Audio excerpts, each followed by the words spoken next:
Sympa ta nouvelle lumière, tu vas l'utiliser pour ta prochaine vidéo? Non. Pourquoi? Paradoxe temporel. Et sinon, t'en as pas marre de faire des vidéos sur des films de merde? Non.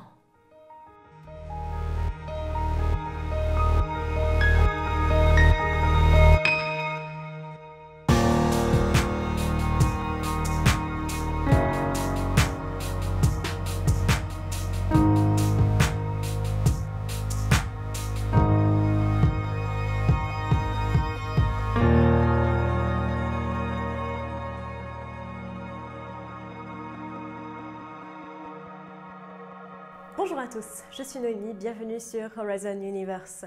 Aujourd'hui, nouvel arrêt sur image où nous allons plonger dans un film absolument pathétique qui se trouve également être une adaptation d'un des livres les plus connus de la SF old school. J'ai nommé The Time Machine, sorti en 2002 et réalisé par Simon Wells. Oui, le descendant de l'écrivain H.G. Wells. J'ai envie de dire, on a la famille qu'on mérite.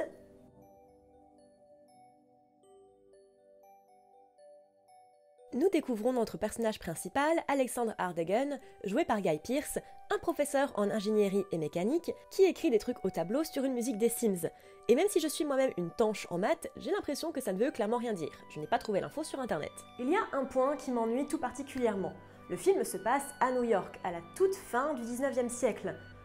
Pourquoi donc placer les événements aux États-Unis? À l'époque, en plein début de l'ère industrielle, c'est bien la Grande-Bretagne qui était leaduse en termes d'idées et scientifiquement. Et en plus, Guy Pearce essaye de faire tant bien que mal, surtout en mal d'ailleurs, son meilleur accent britannique.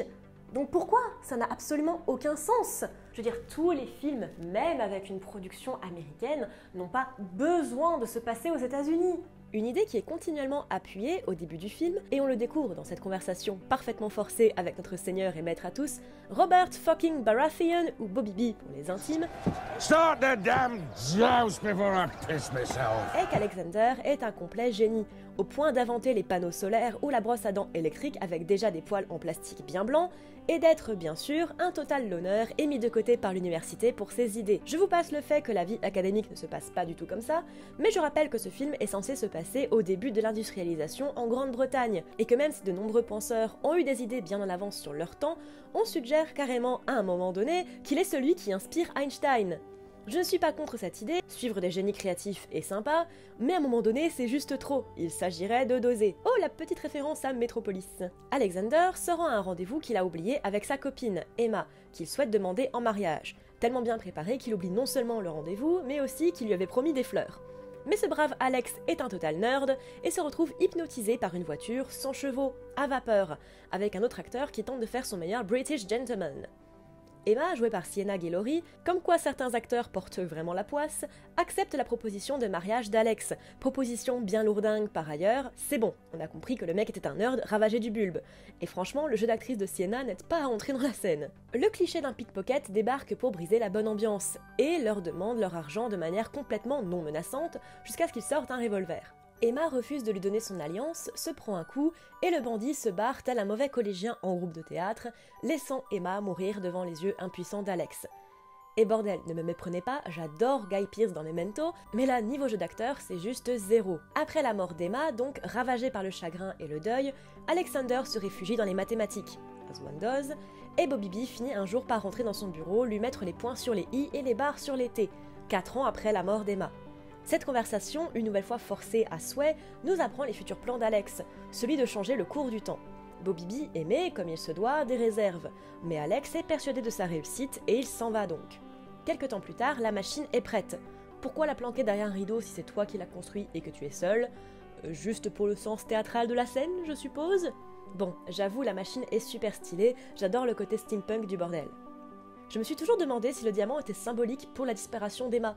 Si c'est le cas, pourquoi pas une pierre de lune? Alex essaye sa machine et nous revenons au rendez-vous où il retrouve Emma. Il prend un taxi pour l'éloigner du lieu où le voleur se cache, l'emmène en ville et l'abandonne au milieu de la rue. Pour lui acheter ses fleurs, mais elle se fait écraser par un attelage à chevaux, dans une scène honnêtement plus proche du burlesque que du tragique. Alex décide donc de manière parfaitement logique de voyager dans le futur, afin de trouver une solution à la mort d'Emma. Le temps avance autour de lui, et il peut observer qu'il avance au travers des époques grâce au magasin de vêtements pour femmes en face de chez lui. Astucieux.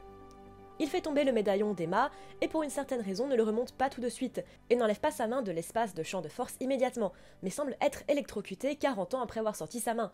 Ça montre un des gros soucis du film, le rythme. Beaucoup de scènes sont juste 3 fois trop longues, et ça donne un film assez bancal et chiant. Le temps avance de plus en plus vite, représenté visuellement par les constructions d'immeubles autour de lui, mais ils ont visiblement zappé de le faire pour les avions, ces débilos.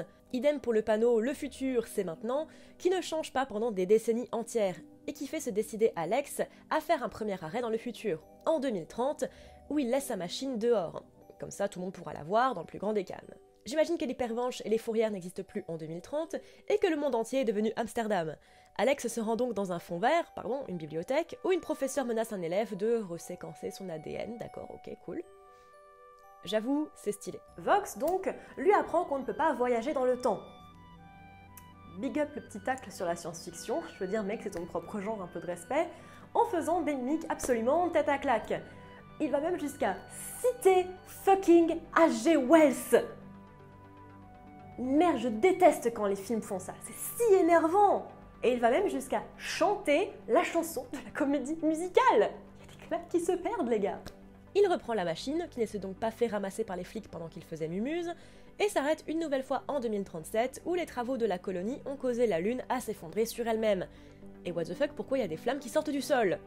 Une scène d'action terriblement mauvaise plus tard, et Alex est rendu inconscient et active sa machine, comme par hasard, pour se réveiller en l'an 802 701, après une scène 1 million de fois trop longue. Il finit par se réveiller après ce qui semble être des jours, soigné et en sécurité, et un enfant l'observe. Il le suit dans un dédale d'escalier, il a dû être bien pratique à emmener là-dedans d'ailleurs, se rendant compte qu'il est en fait dans une sorte de structure en bois à flanc de falaise. Bon, c'est le moment où je vais faire un petit détour vers le livre. La raison pour laquelle cet épisode n'est pas un versus mais bien un arrêt sur image, c'est que le film est tellement différent de l'œuvre originale qu'en faire un versus n'aurait pas eu beaucoup de sens. Entre les deux œuvres, seul principe du voyage dans le temps est le même.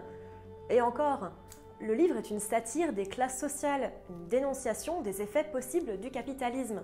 Donc absolument rien à voir. Les humains qui recueillent Alex sont censés être ce que sont les Héloïses dans le livre, un peuple descendant des riches, devenu oisif et las, complètement désabusés, dont l'ennui et la paresse sont devenus leurs uniques traits caractéristiques. Dans le livre, ils s'en foutent tellement qu'ils regardent régulièrement un des leurs mourir bêtement, parce qu'ils n'ont juste aucune envie de lever le petit doigt pour les aider.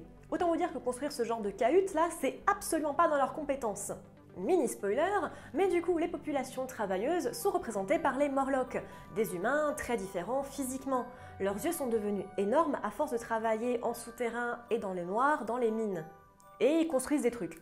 J'avoue qu'on ne sait pas vraiment à quoi ça sert dans le livre, mais ils le font. Et puis ils bouffent des Héloïses aussi. Alors, on est d'accord, c'est très noir versus blanc, mais n'oublions pas que le livre est très court, seulement une centaine de pages, et que l'histoire ne nous est racontée que dans une conversation du voyageur, pas comme un voyage épique. Le ton est donc très différent. En gros, l'idée est que la lutte des classes n'apportera rien à personne, encore moins lorsque le personnage principal du livre assiste à la fin du monde, lorsque le soleil entre en supernova, ce qui rend juste cette lutte futile. Bref, Alex se rend compte que le gamin ne parle pas anglais. Surprise! Depuis quand une langue tient plus de 700 000 ans sans changement majeur? Putain, même l'acteur, il galère à monter son échelle en bambou là. Ça se voit que c'est un pauvre décor de studio fait en papier mâché. Vous vous souvenez de ce que j'ai dit il y a genre 30 secondes?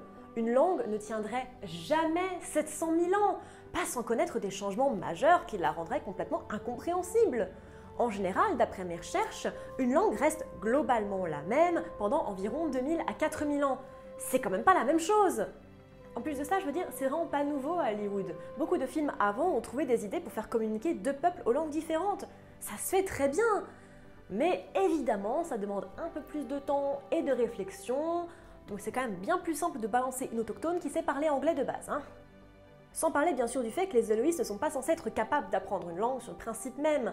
Sans compter qu'après l'apparent cataclysme qu'a connu la Terre après la chute de la Lune, comment les mecs auraient trouvé des informations sur l'anglais? Même s'ils trouvaient par exemple des livres, comment ils auraient compris les lettres? Comment ils auraient su comment elles se prononçaient? Ça n'a aucun sens! C'est clairement juste là pour faire du film popcorn où on n'avait pas envie de se casser la tête à créer une langue indigène. C'est déprimant. C'est déprimant. Je veux dire, quel coup de chance quand même d'avoir été accueilli par la nana qui parle ta langue quand même. GG bro. Encore un jeu d'acteur brillant où Alex dit à Mara qu'il vient du passé, comme si ça allait aider sa cause. Ok, il a pas le choix, mais là les mecs discutent de s'il le balance ou pas. Et... ok, c'est juste un idiot, ça passe. On s'en fiche qu'il ait des habits ostensiblement différents, qu'il parle une langue qu'ils apprennent tous étant enfants et l'appelle langage de la pierre. C'est parfaitement logique. Ah donc le gamin finalement il cause anglais, ok cool. Il va dormir dans la tente de Mara et du gosse, qui est en fait son frère, et fait un rêve sur un fond de dubstep où un CGI dégueulasse le croque. Ça nous arrive à tous. Ok, je sais que le gosse vient de dire le mot Morlock, mais dans la mesure où Alex ne connaît pas la langue, ce n'est pas un mot qui devrait plus ressortir pour lui qu'un autre, surtout qu'il ne l'a pas entendu dans son rêve. Juste un foreshadowing bien dégueulasse. Alors non, ça ne peut pas être juste un rêve d'enfant, si tous les Héloïs le font, et surtout si c'est aussi spécifique au point d'avoir ton nom prononcé dedans. Je veux dire, dans le film, si on ne connaît pas le livre et qu'on ne connaît rien au Morlock, ça n'a aucun sens de la part de Mara de cacher à Alex la menace qui pèse sur eux. Je veux dire, imaginez si un mec arrivait sur Arrakis dans Dune, et on ne le prévenait pas de l'existence des vers des sables, ça n'a aucun sens. What the fuck? Ok, imaginez une seule seconde que nous soyons dans notre monde réel, et pas dans un monde parallèle où la logique n'est pas un mot du dictionnaire. Vous êtes déjà allé dans un musée? Non, parce que nos plus vieux artefacts ont clairement à peine 1/10 de l'âge que sont censés avoir ces machins, et ils sont moins lisibles que ça. Alors ok, les sciences et les techniques de lithographie et de peinture ont évolué, certes, mais tu crois vraiment que dans 700 000 ans, tu pourras lire le panneau du carrefour à côté de chez toi, ou même les inscriptions sur l'Arc de Triomphe? La réponse est non, mec. Très bonne question, Alex, on est d'accord, c'est complètement con. Surtout qu'ils n'ont pas l'air d'utiliser une base linguistique commune à l'anglais dans le bliblablou utilisé par les figurants. Et clairement, ils n'auraient aucune idée de comment lire les lettres, mais aussi comment les prononcer. Bref, j'en ai déjà assez parlé, on enchaîne. Excellente question également, Mara, parce que crois-moi, je le suis depuis le début de l'histoire et j'en sais rien non plus. Alex demande à Mara pourquoi il n'y a pas de personne âgée dans la tribu. Comme s'il avait eu le temps de voir toute la tribu dans les 5 secondes où on le voit interagir avec un des potes de falaise, et Mara lui répond qu'ils ne sont plus de ce monde, et au lieu de vivre dans les tourments liés à leur perte, ils commémorent leur mémoire avec des moulins à vent. En gros, ce qu'on fait déjà avec des tombes, des bijoux, des urnes funéraires, très très pertinent. Encore une fois, très bonne question Mara, pourquoi Alex ne retourne pas à son époque? Clairement, il ne trouvera pas la réponse à sa question. Désolé d'en rire, mais j'imagine le scandale si un homme blanc ramenait un gamin noir au tout début des années 1900 aux États-Unis. Mara demande donc à Alex de prendre son frère avec lui, mais vu qu'elle n'explique rien à Alex, le pauvre est logiquement un peu perdu. Alex est plutôt surpris par ce CGI animatronique maquillage j'en sais rien dégueulasse, qui est censé représenter les Morlocks, qui attaquent apparemment en plein jour, alors que tout le principe est qu'ils doivent retourner à leur pote de falaise avant la tombée de la nuit, vu que les Morlocks ne voient pas en plein jour. Bref, ils tombent du ciel ou sortent du sable comme des putains de taupes, et tirent des fléchettes sur les Héloïs afin de les traquer à l'odeur. Pourquoi s'embarrasser puisqu'ils peuvent parfaitement tirer, apparemment? Non sérieux, c'est tellement moche, ça fait même pas peur. Et la scène d'action est si stupide, ça n'a aucune gueule. Et pourquoi l'autre mocheté là le suit alors que Alex n'a pas été marqué par les flèches? Dans leur logique, il peut pas le sentir. Juste parce que c'est le perso principal ou... Attends, le feu là c'est du CGI? Bref, Mara se fait kidnapper et Alex supplie le gosse de l'emmener là où ils se sont pris. Au lieu de ça, Kellen l'emmène voir Vox. Genre, le bordel il fonctionne encore? Sur la base de quelle énergie? Il dit avoir cette connaissance du monde grâce à un Héloïs qui s'est échappé et a passé des années avec lui. Pourtant le gamin dit que tout le monde connaît cet endroit et c'est visiblement assez proche pour qu'il fasse la route à pied. Et l'autre gogol est pas rentré à son village? Bref, ils suivent l'idée de merde de Vox et tombent sur la structure des Morlocks, qui a encore une fois l'air suffisamment proche pour qu'ils y aillent en moins d'une nuit. Kaylen apprend à Alex que les Morlocks ont apparemment été dans la structure à flanc de falaise pour voler la montre. Pourquoi ils n'y vont pas pour voler des gens s'ils savent où ils habitent et comment y entrer? Bref, Alex entre dans la tanière des Morlocks, qui me fait penser à une mauvaise parodie de Isengard dans Le Seigneur des Anneaux, et à celle d'un Saw ou d'un film d'horreur de série Z quand il tombe dans un charnier, à l'eau étonnamment claire et visiblement sans odeur, alors qu'il y a des corps qui se décomposent dans le plus grand des calmes. Il se fait choper et enfermé dans une salle où Mara est dans une cage, et où Jeremy Irons, version évanescence latent, pour faire de l'exposition. Il explique à Alex qu'à la chute de la Lune, certains hommes ont réussi à rester en surface alors que d'autres ont fui en sous-sol. Ce qui est con puisqu'ils habitent manifestement un maximum 10 bornes les uns des autres. Pourquoi n'ont-ils pas réussi à sortir des siècles auparavant? Apparemment, les Morlocks vont très bien au soleil. Alors je sais qu'on ne parle pas du livre ici, Mais le simple fait d'avoir des castes et donc des leaders va à l'encontre totale de l'idée des Morlocks. Ils représentent la force de travail, et l'idée même d'une hiérarchie constitue un manque de compréhension totale de l'idée. Bordel, je sais que le Capital de Karl Marx est un livre un peu compliqué à lire, mais depuis bon nombre d'auteurs ont travaillé sur le sujet, c'est vraiment pas compliqué à comprendre les gars. Bref, les Uber Morlocks, puisque c'est leur nom sur la fiche Wikipédia du film, ont la capacité de contrôler les esprits, grâce à leur cerveau si démesuré qu'ils débordent sur leur colonne vertébrale. Un design assez intéressant, je l'avoue, qui rendrait très heureux un certain Hannibal Lecter. Non mais en vrai, même le film se rend compte que la quête d'Alex est stupide, et tout le monde s'en fout. Jérémy fait un peu de télékinésie, parce que why not, c'est pas souvent qu'on a l'occasion de se la péter en dîner mondain, torturant Alex avec des images de ce qu'aurait pu être sa vie avec Emma, et lui explique qu'en construisant la machine, il a créé un paradoxe. S'il sauve Emma, il n'a donc pas besoin d'une machine pour aller la sauver, et donc ne la sauve pas. Le voyage dans le temps est un thème très délicat à aborder en fiction, et nombre d'auteurs se sont cassés les dents sur le sujet, notamment à cause d'Eddie Paradox. On y reviendra un jour sur la chaîne. Mais même si je ne suis pas contre l'idée, ça implique qu'il ne devrait pas pouvoir ne serait-ce que voyager dans le passé, puisque c'est une modification en soi. Dans son retour dans le passé, Emma est bien morte différemment. Pourquoi ne pas imaginer que le temps est quantique, et donc que de nombreuses branches sont possibles, et que chaque voyage dans le passé ouvre une branche différente, ou se passe dans une nouvelle branche? En ce sens, il pourrait exister une timeline où Emma est restée en vie, non? Après tout, Alex n'a essayé qu'une seule fois de la sauver avant de jeter l'éponge. Prenez l'ultime référence du genre, Retour vers le futur. Le passé est modifié parce qu'il fonctionne par embranchement. Et même si parler de logique avec les voyages temporels est complexe, ça fait quand même un peu plus de sens. Lui ayant donné la réponse qu'il cherchait, Jérémy rend sa machine et sa montre à Alex et lui demande de repartir dans sa propre timeline. Mais Alex, en bon américain, décide de sauver le monde et se bat dans une baston étonnamment molle avec le Uber Morlock alors que le temps avance autour d'eux. Alex se débarrasse de Jérémy et s'arrête en l'an 635 427 810 sur une terre apparemment ravagée, une parodie de Mordor conquise par les Morlocks, qui ont apparemment gardé les mêmes images et symboles durant tout ce temps et n'ont absolument pas évolué, là où 700 000 ans ont suffi à créer deux races humaines bien distinctes. Ok. Malgré le fait qu'ils s'aperçoivent que le futur sera contrôlé par les Morlocks, puisqu'on ne peut pas changer le cours du temps d'après ce film, Alex revient en arrière pour, comme il dit, changer le futur, sauve Mara et les Héloïses dans une scène d'action bien débile en utilisant le pouvoir de sa machine pour tuer les Morlocks, en les faisant avancer dans le temps, et finit sa vie accompagné des Héloïses et de Vox, qui sert de professeur, et pour pécho Mara, alors que nous voyons Bobby B et la servante d'Alex faire leur deuil.